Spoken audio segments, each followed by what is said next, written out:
Well, hello, this is Eric Topol from Ground Truths, and I'm delighted to welcome Dr. Vivek Murthy, the 19th and 21st U.S. Surgeon General, recently moving on to other things. We'll get to that. And a prolific writer, including the book Together, which we'll link to. That's The Healing Power of Human Connection in a Sometimes Lonely World. And what we're going to mainly talk about today is the report that was published by him in Surgeon General's office, HHS, January 3rd about alcohol. So before we get to that, Vivek, I just want to mention I recently saw a patient, and his wife asked me during the office clinic visit, she said, "Is it okay for my husband to continue his moderate alcohol drinking?" So I said, well, what is that? And she said, well, he has 2 tequilas and 6 beers every night. And I said, are you kidding with me?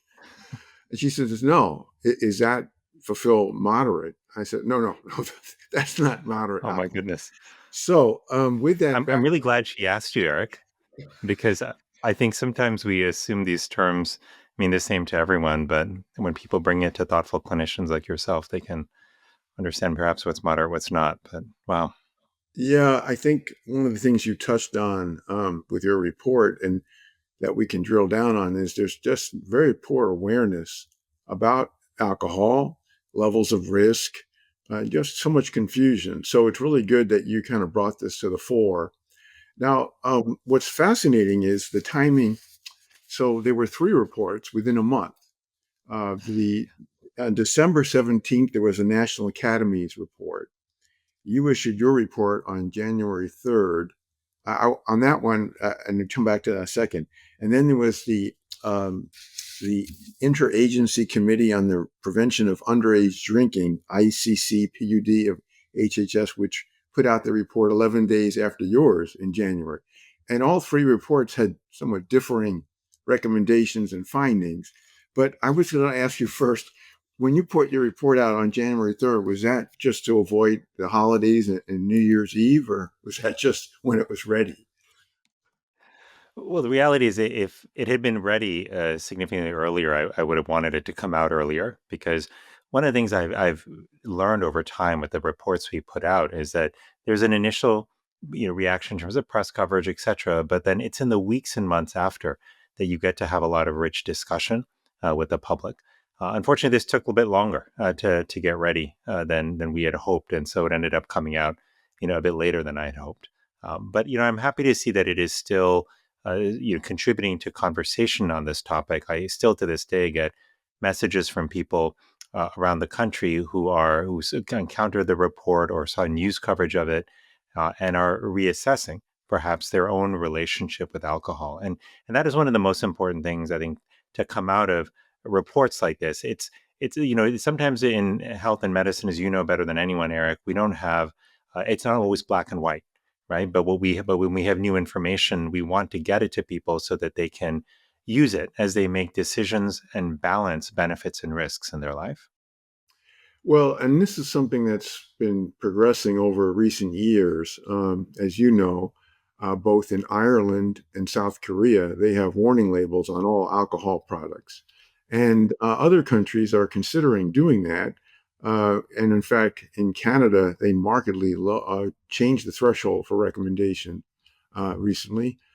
And there was a paper that we'll link to in Lancet Public Health that showed that warnings can be effective for reducing alcohol consumption, just like we saw with tobacco. So, there are some reasons, and we know historically the WHO has classified alcohol as a carcinogen because, no question, at very high levels of intake, there are links to various cancers that we'll get into. I guess the biggest question is the disparity in the findings among these 3 reports that are recent because they were looking at data that were published. We'll talk about the flaws potentially in that data that are somewhat difficult. But how do you account for whereby the National Academy says, well, if you're less than 2 drinks per day for men or less than 1 per women, you actually have a lower risk of all-cause mortality and cardiovascular mortality with moderate certainty. And that only higher than that threshold do you start to see risk. Like, for example, they found the 10% increased risk of breast cancer. Whereas your report, as well as the subsequent report that I mentioned, had very different findings, mainly related to cancer risk. How do you process all that? Yeah, it's a good question. And I'm glad we're having this conversation because I think sometimes the scientific process of looking at data, doing analysis of it, even if it's directionally consistent, sometimes differences in around the details, around the edges can actually really impact how people view these reports and can actually sow confusion. So let's talk about this for a moment. I want to start by talking about what is actually consistent between these three reports, which is that all three reports actually do find that there is this link between alcohol and cancer risk. And we'll get into some of the differences there, but they all generally agree, particularly for breast cancer, that there is a connection here. This is building on everything you said, Eric, which is other countries already moving forward with changing warning labels to include cancer risk on alcohol containers, and in some cases, like in the case of Canada, changing their recommended upper limits of drinking, if you will.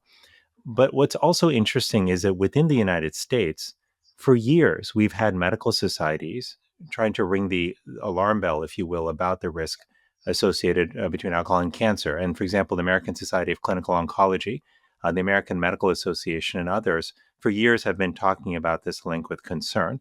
And I say link, but I'm talking about a causal link. And so this is what this is all in the background. When I was a Surgeon General for my first term, Eric, back in 2015, 16, we had published a report on alcohol, drugs, and health, and had actually noted in that report about the link between alcohol and cancer risk. Even the dietary guidelines published in 2020 spoke to that link between alcohol and cancer and recommended that no one should start drinking for health reasons. So that's just some important background on cancer. Finally, let me just talk about what you mentioned, which is some potential areas of discrepancy around mortality and around cardiovascular risk. The story that many of us were given during medical training years ago, decades ago, was that alcohol is good for your heart. And so a couple of drinks a day, is good for your heart and go for it. And in fact, if you don't drink, well, maybe you should consider starting that that advice, along with some other pieces of advice, perhaps we were, led to believe during our training, turns out actually not, I think, to be warranted based on the data that we have now. And again, this part is consistent even with the last set of dietary guidelines. The notion that you should start drinking for health benefit is generally not something that experts in this space and organizations and countries have recommended, including ours. Where it comes to mortality, there are actually multiple studies, including the HHS study that you referenced that was put out in mid January, which have showed actually that there is an increase in mortality with increased consumption of alcohol, including below the 2 drinks a day, which we think of, as quote unquote moderate, but which I think we have to reconsider. Now, the National Academy's report, had perhaps a different take on that. But I actually think the National Academy's report is the outlier here. And when you get into the details of how that report was done, it actually considered a narrower data set, both for looking at cardiovascular benefit, cancer risk, and mortality benefit, compared to many other broader based studies that have been done, including reviews and meta analyses. Some of those decisions had real consequences for diminishing the risk that was found. And particularly when I think about the cardiovascular risk, which you mentioned, I think it's fair to say that the scientific community is reassessing significantly what many of us were taught, that alcohol is unconditionally good for your heart. I think what has come about is there's a real chance that alcohol consumption at lower levels may, and I emphasize may, reduce the risk of ischemic events, so specifically heart attacks and perhaps ischemic stroke. But the magnitude of that benefit has likely is likely lower than what we thought before. And also, what's important to note, and this is so important for public communication, this is a place where I do not think we have done a good job in medicine and public health, is that, as you know better than anyone, the heart and heart disease is more than just about ischemic disease. right? Like we care about hypertension, we care about heart failure, we care about arrhythmias like atrial fibrillation. And in all of those situations, we see the risk increase of hypertension, heart failure, and atrial fibrillation with alcohol consumption. So if we want to talk to the public about this, I think it's fair to say that the effects on the heart are mixed. We do see that some types of heart disease and factors that contribute to heart disease get worse with drinking. It's possible that other forms of heart disease, like ischemic heart disease, there may be a modest benefit, but how that all washes out together is unclear. And so the notion that you should start drinking for heart benefit, I think, is not supported by the data, and I think is a dangerous piece of advice to give people. No, I think it's important because these reports largely were centered around cancer, yours and the subsequent HHS, and didn't really emphasize the cardiovascular risk that I'm in touch with. As you mentioned, atrial fibrillation, alcohol cardiomyopathy, an important form of heart failure, and hypertension. So, no question about that. The curves for cancer, as you pointed out, we'll link to the nice figure you have of the 7 types of cancer associated with alcohol intake. And in the HHS report, they actually had the kind of quantification curves where 14 grams is 1 drink approximately. Hmm. And they showed how these relationships were across the different studies. And it wasn't any question that with oral cavity cancer, larynx cancer, esophageal cancer, throat cancer. These take off very quickly, even 1 drink a day, 14 grams a day. But you didn't see much in colon cancer for that. And for liver cancer among women, it was there. But what was interesting is that breast cancer wasn't really seen in premenopausal. It was only seen in postmenopausal women, which is interesting. And it was, not nearly as accentuated as some of these other cancer and drink quantitative relationships. We'll post those curves, but I wonder if you could point out because the thresholds here, for the HHS study, they were talking about over 7 drinks per week, whereas in your report, you were comparing these other increased groups of risk to 1 drink per week, which is getting down there to almost no drinks per week. So it doesn't seem like the relationship holds when you get well below unless you start to get to 1 drink per day or 7 drinks per week. Could you comment about that? Yeah, so this is a place where I do wish, from a data perspective, Eric, that we always want better and richer data, right? The kind of data I would like is really granular data about where I can compare people who have 1 drink a week, 2 drinks a week, 3 drinks a week, Yeah. 4 drinks a week, Yeah. right? So you can really start to understand where does the risk take off. And from the data that we aggregated and looked at, and the other studies that we pulled from the United States and around the world, what we saw is that the increased risk, or where risk started rising, was somewhere between 1 drink a week and 1 drink a day. Right now, one could say, and this is a very reasonable question: does that mean I should aim for 1 a week? Does that mean 3 a week is okay? What about 5 a week? Is that all right for me?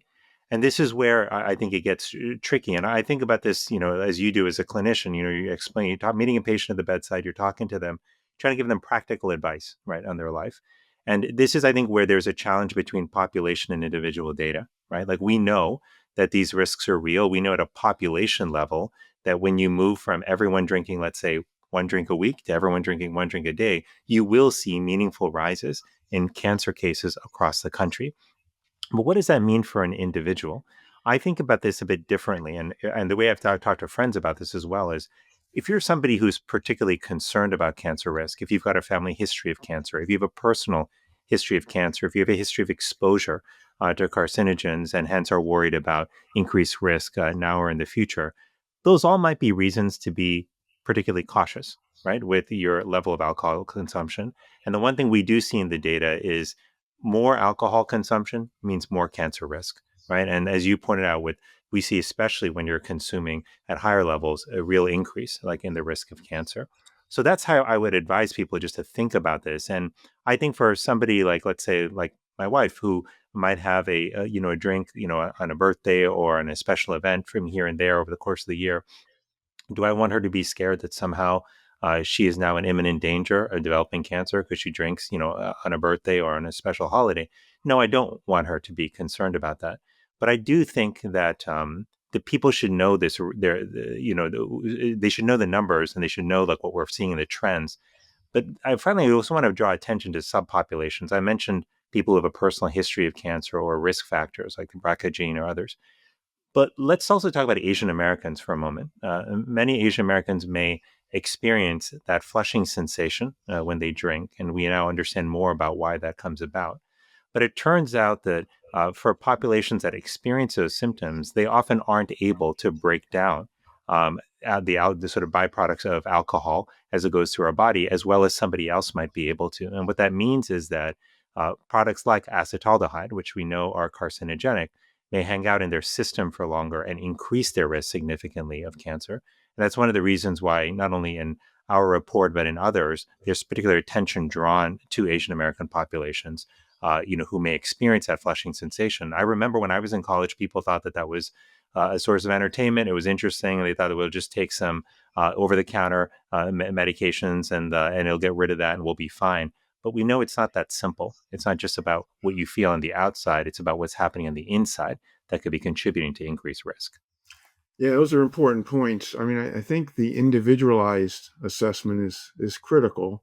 We'll get to that in a minute regarding things like Mendelian randomization studies, and also, as you said, people that have already embedded risk, at least known risk. We'll know more about that in the future, I think, as we get a better handle on it, individual risk of cancer and other conditions. But I wanted to get to the problems with these studies in general. As you know very well, these are observational studies, some of them very large, lots of them, of course, but we don't have, and we won't have, a randomized trial of people randomized to drinking or not drinking. So this is kind of all we're going to have. And there's lots of confounders because people in higher socioeconomic strata might drink more because they can afford it and because of social issues or whatever, who knows. There's all these confounders. And the problem also is, we've seen the reports of, pretty important conflicts of interest. So, for example, in the National Academy study, there was concerns that there were people who were favoring alcohol intake that were part of that and connected the big alcohol industry lobbying force. Whereas, there was just the opposite, with the HHS report of people having potential conflicts because they were tied to the anti-alcohol, entities. So it's hard to interpret. And then you add to this and yes, you highlighted in your report, there's a big difference, particularly here, between relative risk, which Mm. sounds or looks, alarming, with absolute risk, which is, oftentimes quite small. So, with all of that, those factors, um, many people have interpreted these studies with their priors, their cognitive biases. I Mhm. like my drinks, and with all those uncertainties, I'm going on as I have, and not really being convinced that there's anything new here because of the fuzziness. Could you comment about that?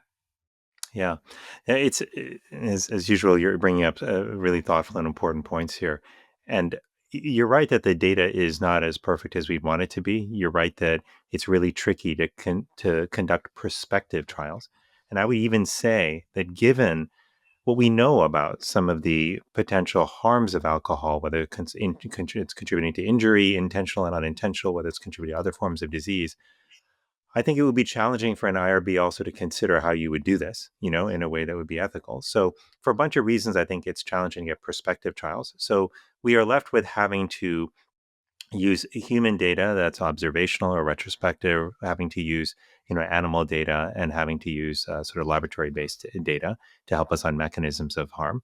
And that's not perfect, but I think it's also worth noting that decades ago, when my predecessor as Surgeon General Luther Terry issued the first Surgeon General's report on tobacco, he was actually faced with a similar circumstance where Mm-hmm. there had not been large prospective trials of tobacco consumption. And in that time, they put the data together, used criteria like Bradford Hill criteria and others to help do everything they could to increase their confidence about the conclusion they were coming to. And it was on that basis that they actually came out and said there's a connection here between alcohol and, in that case, lung cancer specifically. So I do think it's reasonable for people to say, we need better data here. I think it's Mm-hmm. reasonable for people to speak to some of the limitations of the data that we have. But I think it's also important that we look at this data in aggregate and over time. And it's in that respect that I think we see that the data has been continuing to build over time, pointing to the risks associated between alcohol and cancer consumption in particular. But also, when you look at the preponderance of the data, specifically when it comes to certain cardiovascular conditions like arrhythmias or hypertension or heart failure, there it has been largely consistent. There is not data that I have come across in these studies that seems to indicate that drinking is good for your heart failure or that it reduces the chance of arrhythmias. Um, so this is not easy to say, but I think in medicine in particular, one of the things that you and I and other clinicians are used to is having to make decisions and having to make recommendations based on imperfect data when there are real concerns at hand. So, for example, when somebody is coding in the hospital, we use the best data that we have and we augment that with our best judgment and we make a decision because the patient needs that. They can't wait 5 years for a clinical trial to take place. And here in this case, I think when you're looking at the preponderance of data, it leads me to, particularly when it comes to cancer, say there is, in fact, to my best judgment, and it turns out the best judgment of many of our leading medical organizations in the United States and around the world, a legitimate cause for concern that there is, in fact, a causal link here. Finally, look, I think the point about bias is real. Like, just because people may have a lot of education or may have degrees or experience or whatever it might be, doesn't mean that they're not human beings who are subject to bias, right? And that includes this is played out in medicine too, right? Where if somebody tells doctors something that they're doing is unhealthy, then they'll have perhaps an initial counter reaction to it. And my hope is that they'll pause and then look at the data closely afterward. But the truth is, we're all subject to some bias here, which is why it's really important that we have these kind of public conversations, and ultimately that we look at the data, but also continue to gather data over time. Because if the cardiovascular story, I think, is a great example of why we need to continue studying these issues. Like, we now recognize that there were methodological flaws, right, in many of those cardiovascular studies done early on, where the control group included people who had an alcohol use disorder and quit, and hence made the control group seem unhealthier and may have contributed to some of the quote unquote benefit, from a cardiovascular perspective that we were seeing among people who were, again, quote, moderate drinkers. When you start to root that out and have different control groups, then then some of those results, it turns out, have actually changed, and the effect or the benefit has actually diminished. So all this to say, I recognize the limitations, but the reason I put out this report, Eric, is because even though the evidence has been building around alcohol and cancer risk for years, even though medical societies had said it, even though it was the subject of a 2016 larger report that I had, what I realized is that public awareness is really low. Yeah. That like people knew that smoking caused cancer. They knew that that asbestos was a problem when it came to cancer. They knew that radiation was a problem when it came to cancer, but the majority of people did not know about the link between alcohol and cancer. Right. And one thing, just to back up what you're saying, the totality of evidence, you agree. There's a level of alcohol that's in the population tied to an excess of several cancers. I mean, I think there could be some debate about where that risk starts, but the Mendelian randomization study that I mentioned is another, perhaps even more objective way, because here you're looking at the UK Biobank. We'll link to that report. I know you're familiar with it, where people with the alleles, the gene um, uh, risk alleles or variants, I should say, that have issues with metabolizing alcohol, they have an increased risk of cancer. So the tie-in between alcohol intake and cancer has been established, in many ways. That's certainly one that, you couldn't argue. That's as good as we can get right now because of the other lack of being able to get to other ways to tackle this or to zoom in. Now, there's been no shortage of backlash because of the people's current practices, and I thought it'd be at least somewhat fun to run through those quickly with you. You may have seen the cartoon by Michael Ramirez, where there's a caricature of you, alcohol, raising kids, mental illness, work. This is my prescription for everything, and it's with a patient government. You probably saw that one. It's pretty funny. And then there was a crazy one by that woman at the Wall Street Journal, Alicia Finley. No, doesn't cause cancer.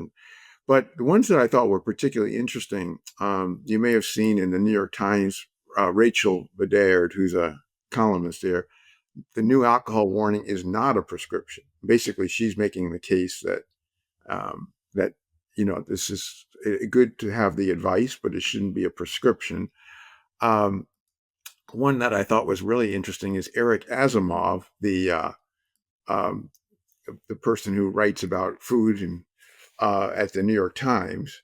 So he wrote about how he has 3 glasses of wine every night with his dinner, which I thought was interesting, and also defending his practice and latching on to the National Academies of Medicine report as a definitive report. So that's interesting. But the one that was particularly uh, I kind of noted was Derek Thompson in the Atlantic, and he wrote about that. One drink takes away every drink takes 5 minutes off your life. And he said, well, I can counter that because 1 minute of exercise adds 5 minutes of life. It's pretty kind of amusing. Anyway, I'm sure there were many more. I'm just giving you kind of a cross section. And I just wonder, you probably expected backlash because you're trying to present data that is unfavorable to people who enjoy their whatever, few drinks per week or whatever that is. And what are your thoughts? Is that something you anticipated, or did you think that it was excessive? Actually, no. I actually thought it was quite within the expectations that I had. And in fact, what we found when I looked at both the media coverage, the discussion, among various groups that we were privy to, as well as the feedback we received, is that actually the majority of responses were positive, or responses are like, "Oh, I didn't know this. I'm glad I do." Right? There was a minority of responses that we found that were actually critical, but look, and in fact, less than I thought there would be. But this is actually not unexpected because, in 1964, when Luther Terry published a report about cancer and smoking, he actually received a very similar response from people who said, well, "What are you talking about? I've been smoking for years and I'm fine," or "I know my mother smoked until she was 90 and she was fine," right? Or "This is just part of the fabric of American culture. Why are you trying to change that?" Right? So these are understandable responses. And look, I'd be the first to admit that this data, that alcohol is causally linked to cancer, is highly inconvenient, like very inconvenient, right? Like, and I wish that wasn't the case because I know for many people, including people in my life, that alcohol is a part of their life and an enjoyable part of their life. But my point in putting this out was that there were too many people, I believe, who did not know about this link and hence could not use that information in their decision making. The point of our advisor is not to say that the overnight everybody should stop drinking any quantity of alcohol. That was not the point of the report. The point was to do something more nuanced, to let people know about a risk so they could factor that in to their decision making, especially people who were predisposed to cancer or who were more concerned about cancer.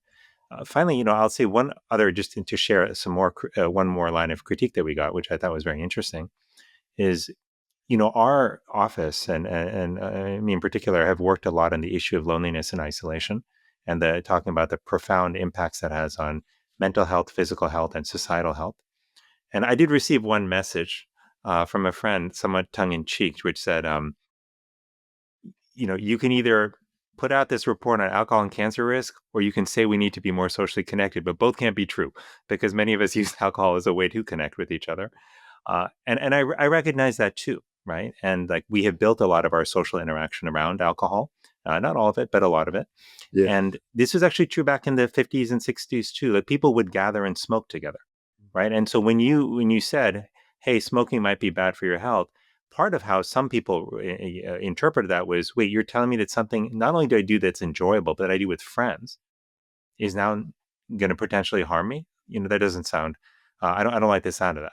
So, look, I recognize that this is a process. People need to hear information. They need to assess it. They need to then come to terms with it, and then decide whether they're going to use that to change their behavior in any meaningful way. And our job, I think, as people in public health and in medicine, is to be with people on that journey and to listen to their feedback, to provide the data as it continues to evolve, and to have real conversations so people can interpret this. Like when people say, "Oh, government shouldn't tell me what to do," this isn't the government telling you what to do. This is many bodies of science outside of government who have come to a similar conclusion and are offering data so people can make decisions for themselves. So I do think we have to be a part of this ongoing conversation. And finally, just as where we began, just to come back to full circle to where we began with your anecdote about the patient who came to you about her husband who was quote unquote drinking at moderate levels with 2 tequilas and 6 beers a day. The whole notion of what constitutes moderate is something that we need to have a conversation about in the country. Because what has happened, I worry, is that the dietary guidelines over the years, and these are, for those who don't know, these are guidelines that are put out every 5 years from the federal government, for usually a joint effort between the U.S. Department of Agriculture and the Department of Health and Human Services. There's often a independent advisory group that provides recommendations, but then ultimately the departments make the final decision on these recommendations. Notably, the advisory group, the independent advisory group, was instructed this time not to provide their input on alcohol for the 2025 guidelines, in a move that I thought was, to say, interesting, to say the least. But what they had recommended 5 years ago for the 2020 guidelines was that the upper limits of alcohol consumption, which are currently 2 a day for men, 1 a day for women, that those be downward revised. But that advice was not taken. And it was kept, at 2 and 1 for men and women per day.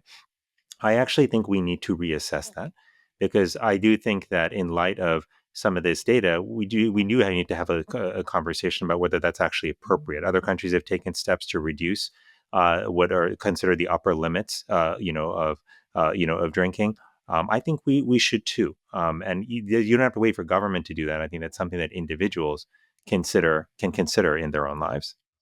Yeah, I mean, I do think that the data that we reviewed would suggest that 2 per day, that's in men, or 14 per week. I mean, there's certainly a relationship there, as we reviewed regarding cancer, that starts at the 7 per week. So irrespective of sex. So yeah, I agree with you completely about that. Now, before we wrap up, you brought us to the other key topic I wanted to touch on, among many others that we could, but the one that is very interesting is loneliness and social isolation, which aren't the same thing.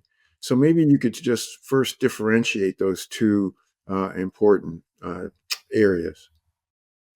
Yeah, thanks, Eric. Loneliness is this subjective feeling that the social connections I need in my life are greater than the ones I actually have. And in that gap, we experience a sense of loneliness. Loneliness can feel emotionally painful. It can actually even feel physically painful because we now know about the way our brain interprets emotional and physical pain. Isolation, on the other hand, is an objective term that is based on the number of people you have around you. Now, people can be not isolated. They could be, for example, like the college students I've encountered on campuses where they're surrounded by thousands and thousands of other students. But if they don't feel connected to those individuals, if they don't feel they can be themselves, like anybody understands them, then they actually may feel quite lonely. And so that is a distinction between the terms. And the reason I came to work on this was actually not because I was taught about it in medical school or in residency training. It was because when I began my first term as Surgeon General, I traveled around the country and asked people a fairly simple question, which is, how can I help? And I tried to just close my mouth and listen. to what they said, which is something that, as you remember, they always taught us in medical school, which is walk into the room, introduce yourself to the patient, and then try to close your mouth and listen, which is not easy for doctors, but we try. Right. And it is in through those conversations in big cities and small towns all across America that I started hearing these stories of loneliness. And I heard a lot of them from college students who talked about feeling like there was nobody they could be themselves with on campus. But I also heard them from moms and dads who were surrounded by people all day long, but felt like all the burdens that they were carrying, they had to carry alone. And they felt a sense of shame and guilt in even speaking about the struggles they had raising their kids. I heard this from CEOs who felt very alone, from doctors who were struggling and who said, after residency training, I felt like I just didn't have a tribe anymore. I wasn't like working side by side. It was such a lonely experience. And I even heard it, frankly, from members of Congress who told me, like Mm. behind closed doors when there were no cameras, that they struggled with loneliness because they could never really say what they thought or be themselves because there are always cameras around, people who are recording conversations, people who are tweeting out what they said and what they thought was a private conversation. So the more I heard that, it motivated me to dig into this subject, Eric. And that's when I realized that there are profound health consequences, not just mental health, not just increased risk of anxiety, depression, and suicide that we see with social disconnection, but also an increased risk of cardiovascular disease, of premature mortality, of dementia, and not at small levels either. The increase in dementia was like 50% among older people, talking about a 31% increase in cardiac disease, a significant increase in premature death as well. And so all of this like is what led me to work on this issue and to recognize if we're not working to foster stronger social connection, repair the social fabric in our communities, we're not going to be able to get people to be as healthy and as fulfilled as they want.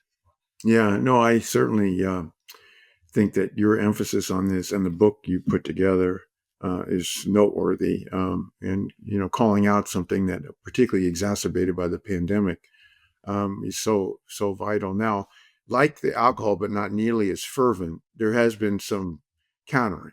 You probably saw in the earlier this year, last month in the Atlantic, Faith Hill wrote "The Myth of a Loneliness Epidemic." And then there was the Nature of Human Behavior paper last fall, September, published. It said loneliness is not causal. It's just, an association. So obviously, they're in their titles. They're talking about loneliness, which, as you aptly point out, is a feeling. It's not it's social isolation, objective metric. How would you respond to these pieces, whether it's the Nature paper or the Atlantic, about that this is a myth? Yeah, it's interesting. I mean, I at this point I've learned over nearly 10 years of sort of serving in various capacities that if you put something out there, no critical takes on it, that means that you did something wrong. You didn't push the envelope enough. Okay. Um, and so what I have been surprised by is actually how remarkably few critical takes there are on the issue of loneliness, on the work that we've done in this space. There are going to be a few, no question. And I think these are, if this falls into the bucket of things that are inconvenient. Like we don't want to necessarily believe that we have become a lonely nation or increasingly a lonely world. But the data is actually very strong. And what's also, it tells us very clearly, increasingly in multiple data sets, across multiple countries over time, is that the population actually that seems to be struggling the most with loneliness is actually young people. Now, this is often surprising to people and counterintuitive, right? People say, hey, folks who are young adults, teenagers, they're on tech all the time. They're talking to their friends all the time. They're texting their friends all the time. Actually, their texting is how they talk primarily. But they say, how can they be lonely? As a result of that. But when you understand that this is a subjective feeling, then you understand why the data tells us what it does. I'll tell you one of the schools that we went to, a large public university, on the college tour that I did on social connection. This university, which has more than 100,000 students, said that they wanted to do a survey before we came of their student body to understand just how big a deal loneliness actually was. They thought maybe it was a big deal, maybe it wasn't. They weren't quite sure. And before we came, actually on the day that I arrived, they presented the data to me and they said, to our surprise, more than 80% of our students said that they were actually struggling with loneliness. And Mm. that really surprised us. Another school that I went to halfway, the other side of the country, said that when they surveyed their students who go to the mental health clinics, that 92% of the students who seek out mental health care on campus say that loneliness is one of the key reasons that they're coming, right? So we can sort of hope for what we want. We can define terms in the ways we want, but what people are telling us very directly, and young people in particular, is that they're struggling with loneliness. And the data that's been accruing actually has now, I think, in aggregate, helped us see that this is more than just an association. In fact, one of the reports that's going to be coming out, hopefully later this year, is a large report from the World Health Organization Commission on Social Connection. This is a commission that I co-chair. But it's gathering. It has an independent a group called the TAG, the Technical Advisory Group, that is drawing from members from across the world, scientific experts. We're putting together a report which is actually laying out both the extent of loneliness and the causal link between loneliness and these health outcomes. Finally, I think it's worth just remembering, Eric, that we're talking about health, for obvious reasons. That's the field that you and I operate in. But the impact actually of social disconnection actually goes far beyond health. Mhm. We have seen, and the CDC put out a study to this effect a few years ago, that kids who actually feel socially disconnected from others in school, that seems to impact their academic performance. Yes. We see that communities that are more connected with one another are more economically prosperous and have lower rates of violence. And at an intuitive level, this sort of makes sense, right? Like if you know your neighbors, right, and if you are connected to people in your community, when there's a hurricane or a tornado, you're more likely to pitch in and help each other out, which is why more connected communities, it turns out, are more resilient also after natural disasters. This is something also from a public safety perspective that mayors, interestingly, have realized over time. Mayor Tom Tate of Anaheim, California, told me years ago that he saw social connection as a safety factor. He said and one of the things he knew working with his police force is that a lot of folks who might be looking to case a neighborhood or rob a house, they tend to know when neighbors know each other, when they have relationships or connected to one another, and it's the neighborhoods where people are isolated, where they don't know each other, that are easiest to target, because Okay. even before police or firefighters come onto the scene, who's there in the case of an emergency? Potentially your neighbor, right? So the neighborhoods where people knew each other, where they were more socially connected, it turned out had lower rates of crime. So this is one of the reasons why I think we have to look at social connection as bigger than a health issue, but as a one of the core pillars of society that helps us enhance the economy, the education, the health and well-being of individuals. And when it is weak, as it has been disintegrating around the world, as we have shifted more of our offline connection to online, as we spend less and less time with one another, as our ability to dialogue has disintegrated, then that just has profound consequences for society. And we see that now, not just in health, but with the increasing division and polarization in America and around the world. No, I think for there, you really have your finger on the pulse of a critical issue, Vivek, and I think we're indebted to you for really spotlighting this. And so that gets me to the next chapter. You're young and you've already contributed an immense amount for public health. What are you going to do now? Now that you're not involved with the current administration, of course, and you've got the world out in front of you.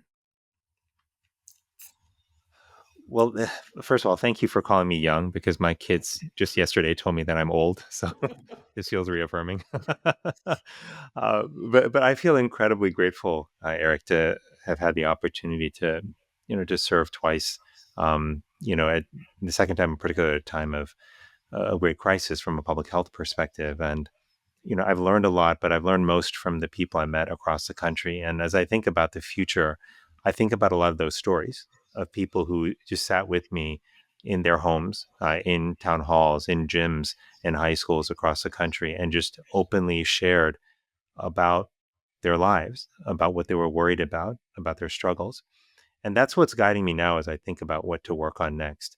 I put out in the last few weeks of my tenure, my final prescription, if you will. I called it my parting prescription to America, and that is actually still available on my website, vivekmurthy.com. Although I've come to understand from the public, it is not no longer available through the HHS website, at least not temporarily.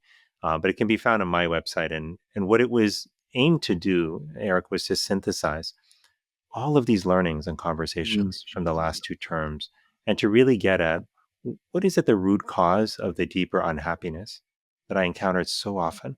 And I encountered it not just from that we know, we hear and read about in the paper that when you're struggling with poverty, when you're struggling with safety issues, when you're worried about your kids' health, when you can't access healthcare, these all are profoundly impactful in terms of your well being and your happiness level. But what I was finding interestingly is that even when those needs were met, that there was still this deeper sense of anxiety and discontent and unhappiness. And so that parting prescription was really aimed at trying to understand that. And one of the things I laid out, and this gets to what I really want to work on going forward, is that if we find ourselves caught in this battle between two triads that direct our life. One is a triad of success, and the other is a triad of fulfillment. The triad of success is what I heard about from students each and every day when I traveled around the country. When I asked them, how do you define success? What I was really asking them is, how does society define success for you? And they would tell me some version of money, fame, and power. If you had all three of those, then you really hit the lottery. And people will write books about you, make documentaries about you. You'll have made it. But what I realized in all of these conversations and through looking at data over the years and really analyzing that data with experts from across fields, not just health, was that what we really want is to be fulfilled in life. And that requires a different triad. The triad of fulfillment is rooted in relationships, service, and purpose, right? When we have people in our lives we're deeply connected with, who understand us, who we care about, when our life involves helping people on a day-to-day basis, even in small ways, and when the purpose that we experience is rooted in contributing to the lives of others, that is a recipe for fulfillment. And what I want to dedicate my time to and my heart to and my energy to in the years ahead is figuring out how we can swing this pendulum toward the the triad of fulfillment, how we can help people build relationships, engage more in service, build a sense of purpose in their life, and elevate people who have these elements as role models for our children. The number of kids I talk to, I say kids, but they're really young adults, in college and in high school. The number who told me that their goal was to build their brand and to be an influencer. Like, I lost track of how many students said that, but every time they did, there was a small part of me that died, Yeah. honestly, because not because I faulted them in any way, but because I worried that when we chase fame, the data is pretty clear that while there's nothing wrong with fame in and of itself, if we rely on it as our source of fulfillment, then we're just begging to be disappointed, as so many have been. So I think about my children who are 7 and 8 growing in the world they're growing up in. I think about all of our kids. I want them to grow up in a world where their lives are anchored in relationships, purpose, and service, because that is what's going to give them the best shot to lead a fulfilling life. And that's not just about policy and programs, by the way. That's primarily about culture. Mm. It's about how do we shift our culture to ground ourselves in this triad of fulfillment so that when kids look around them, when they look for role models, they're seeing people who are dedicating their lives to each other, people who are investing in their family and their friends, in their neighborhoods, and people who talk about purpose. The way that so many of our colleagues in medicine did over the years, the way I see dedicated teachers and other educators do, talking about wanting to live a life that makes the world just a little bit better. Yeah. Wow. That's a lot of wisdom there, Vivek. Thanks for that. And we'll certainly link to your website to make sure that people can access it. So I can't thank you enough for joining today. I think it's been great to review all this barrage of new data reports regarding the alcohol and its links, and also to get a bit into the social isolation and these other critical cultural matters. So thank you, Vivek. We'll continue to follow your um, career because I know you're going to keep making major contributions, and you are really young. Just by the reflected by the age of your children, that tells you you're young too. So thanks so much for joining.